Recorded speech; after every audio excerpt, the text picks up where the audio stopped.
All right, today we're going to talk about equity crowdfunding and the pending recession. Now, I know President Biden says we're not in a recession despite 2 quarters of declining growth, so I don't know what that means.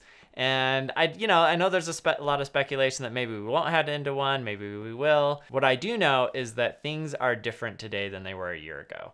And we're going to talk about the impact that that is having on equity crowdfunding today, and the way I think about how it will continue to impact equity crowdfunding into the future, especially the near term.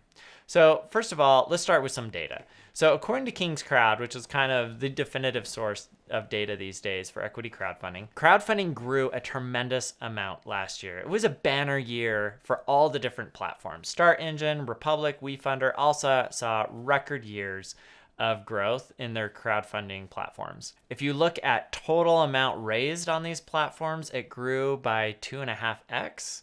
And if you look at total number of deals, it grew by almost 50%. So clearly was there good growth from the beginning of 2021 to the end of 2021 in terms of number of deals, right? That's 50% growth. That's pretty good.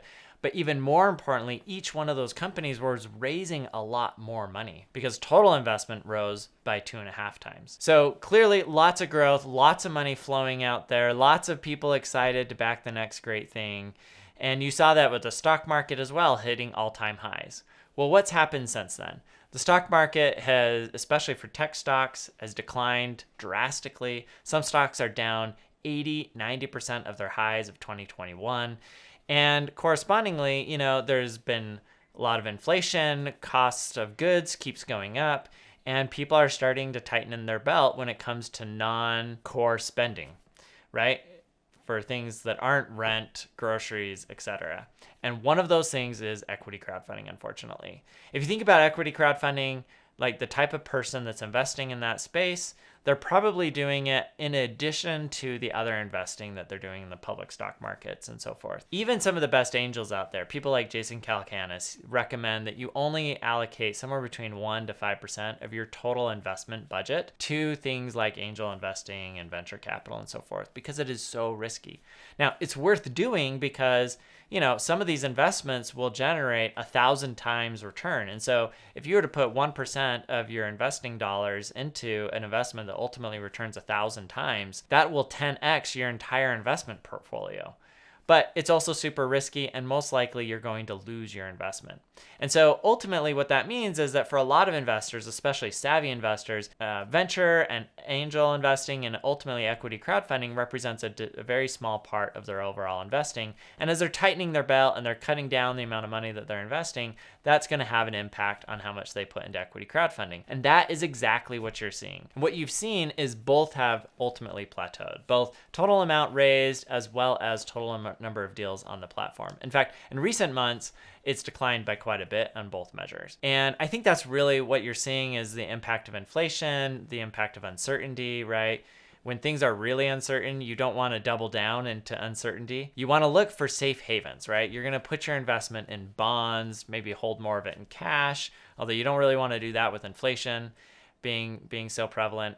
So ultimately, all those things are going to impact equity crowdfunding. The one benefit that crowdfunding does have, though, is that over the last year, it has exposed millions of more individuals to this whole world where they can start investing in startups just like high net worth individuals and venture capitalists can. And I think that's really sparked kind of this curiosity about the space and investing more in it, and kind of brought more people to the table, which I think is why it's ultimately plateaued and not fallen off a cliff.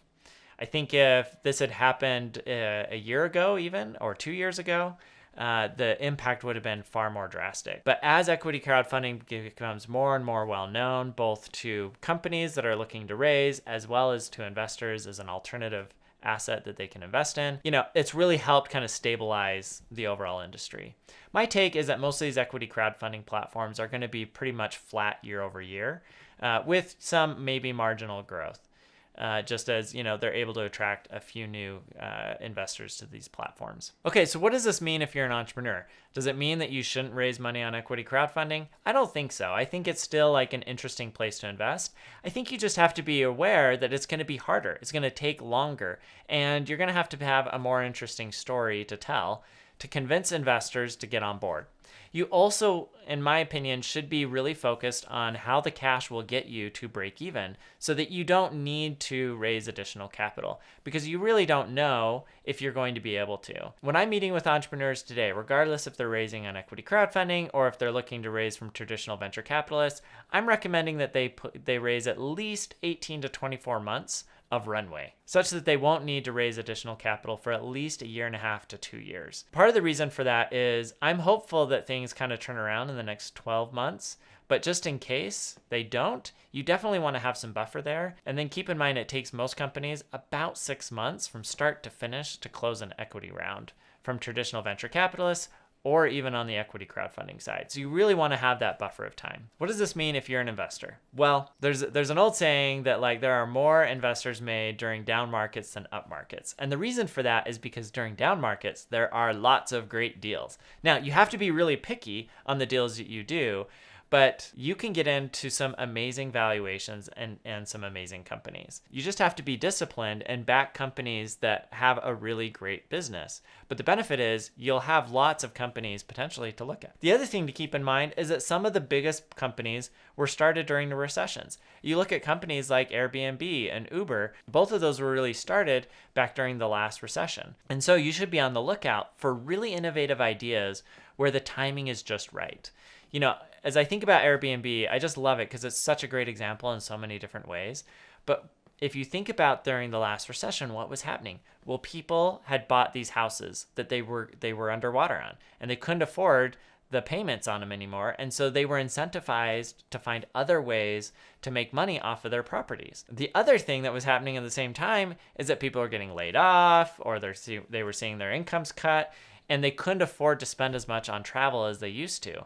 And therein lies the opportunity for Airbnb. One, they could come in and help these property owners start creating additional streams of income on their properties, and they also drastically lowered the cost of travel. The timing was perfect for Airbnb to launch during the recession, and you might be able to argue that had they launched earlier or had they launched later, they wouldn't be the company that they are today. And so one of your challenges as an investor is to look for those companies where the current market dynamics present kind of a unique Goldilocks situation where this company is at the right time to really take off. The other thing too is that you'll have some amazingly strong companies that are really struggling to raise money. Maybe some of these companies are at break even, or they're seeing phenomenal growth without having to spend a lot on marketing.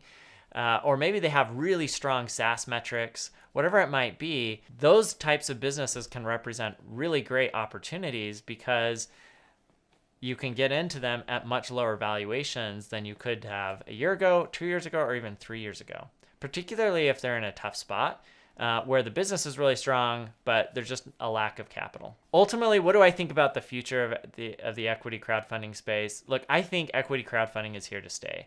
Every year, the quality of the companies gets better, the outcomes for investors gets better, the platforms get better, the laws become more flexible so that companies can do more interesting things and really innovate in the space. And ultimately, that's why I launched this channel to begin with, because I was seeing lots of great things happening in the equity crowdfunding space and not a lot of education and support for retail investors to understand how to properly evaluate those deals. And since I've spent my career teaching hundreds of students how to do that, I thought there were maybe a couple things that I could share with you. If this video was helpful to you, hit like and subscribe, join the channel, give me comments down below of other things you'd like me to cover and talk about, and check out some of my other videos like when will valuations get back to the 2021 levels.